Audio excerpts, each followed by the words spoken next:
그간 왜 명절에 살이 계속 쪄왔는지 이유를 확실히 알고 명절을 단단히 준비해 봅시다.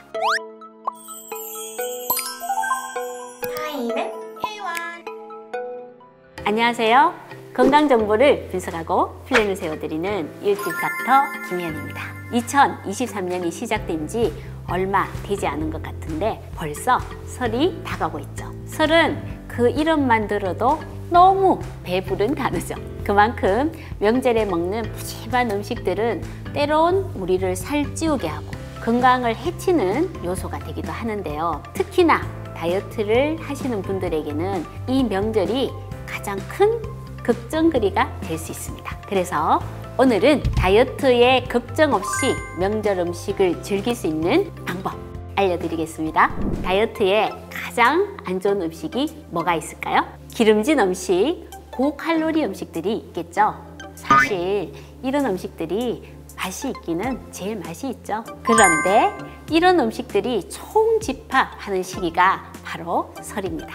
이번 설에는 오늘 말씀드리는 것들 딱 이것들만 지키시면 살찔 걱정이 없는 설 연휴가 되실 수 있을 것입니다. 다이어트를 하시는 분들 뿐만 아니라 우리가 흔히 명절에 늘 하는 걱정이죠. 이 연휴가 지나면 살쪄 있겠네, 또 살 빼야 되겠네. 하지만 여러분, 죄는 음식에 있지 않습니다. 먼저 문제의 원인을 정확히 알아야 결과도 좋을 수가 있겠죠. 그간 왜 명절에 살이 계속 쪄왔는지 이유를 확실히 알고 명절을 단단히 준비해 봅시다. 명절 후에 살이 찌는 이유는 물론 명절 음식이 기름지고 칼로리가 높기 때문에 평소 식단보다는 살이 찔 확률이 훨씬 더 높은 것은 맞지만 사실 연휴 기간 동안 많이 먹기도 하고 쉬지 않고 계속 먹기 때문입니다. 한번 생각해 보세요. 쉬는 날이니까 자다가 일어나서 먹고 또 낮잠 자고 또 먹고 그러지 않으셨나요? 이렇게 명절 연휴에는 평소와는 다른 리듬으로 식사를 하시게 되죠. 설에는 맛있는 음식들이 주변에 막 늘어져 있으니 세 끼를 다 챙겨 먹고도 간식거리를 계속 드시게 됩니다. 바로 이런 것들이 명절 다이어트를 망치는 가장 큰 이유였습니다. 그럼 어떻게 명절을 보내야 살이 찌지 않을까요? 첫 번째, 식사 시간을 잘 지킵시다. 연휴 기간엔 대부분 늦잠을 잤다가 먹고 자고 또 먹고 자고의 생활이 대부분이실 건데요. 우리의 몸은 음식을 먹으면 그것을 소화시키는데 충분한 시간을 필요로 합니다. 만약 아침을 먹고 충분한 시간이 지나지 않고 일정량 활동 없이 바로 점심을 드신다면 칼로리를 오버해서 섭취하게 되므로 다이어트에는 쥐약이겠죠. 식사 시간을 일관되게 유지하면 체중 감소, 에너지 증가, 만성대사 질환의 위험 요소 감소 등의 효과가 있기 때문에 식사 시간을 일관되게 지키는 것은 다이어트뿐만 아니라 우리의 건강을 위해서도 매우 중요한 일입니다. 그래서 연휴 기간 동안에 일관성 있는 식사 시간을 지키는 것이 가장 중요합니다. 두 번째, 식욕을 계속해서 자극하는 음식의 종류는 피합시다. 정해진 시간 외에 군것질 거리를 피하셔야 하는데요. 정해진 끼니와 식사의 양은 얼마가 되든 좋아요.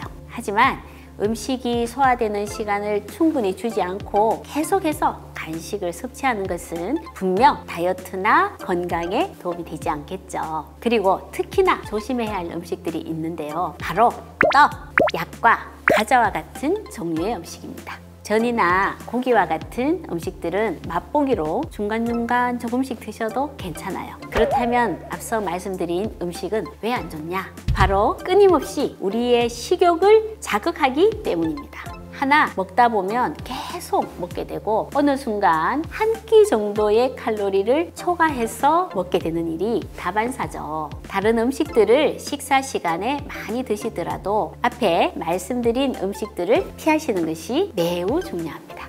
세 번째, 과일은 참아주세요. 평소에도 식사 전후에 과일을 습관적으로 드시는 분들이 굉장히 많으실 것 같아요. 그런데 이런 과일을 식사 전후에 드시게 되면 추가로 섭취하는 칼로리 양이 많이 늘어날 뿐만 아니라 과당이 내장 지방을 늘리는 중요한 요인이 됩니다. 특히 명절에는 여기저기 과일이 많이 널려들 있잖아요. 그래서 아무 생각 없이 과일을 자꾸 집어 드시게 되는 경우가 많은 것 같아요. 명절에 특히 주의할 음식 과일입니다. 그리고 네 번째, 연휴가 끝나고는 기름진 음식들을 많이 먹었으니 이것들을 잘 대사시킬 수 있는 영양소들을 많이 섭취해 주시는 것도 꼭 잊지 마세요. 설뿐만 아니라 평소에도 이런 방법으로 굶지 않는 다이어트를 하시는 것이 좋습니다. 무조건 굶고 운동해서 살을 빼는 것은 당뇨병이나 고지혈증 등 건강을 해치는 위험 요소들을 더 강화시킬 수 있기 때문에 늘 건강을 지키는 것을 병행하는 다이어트 방법을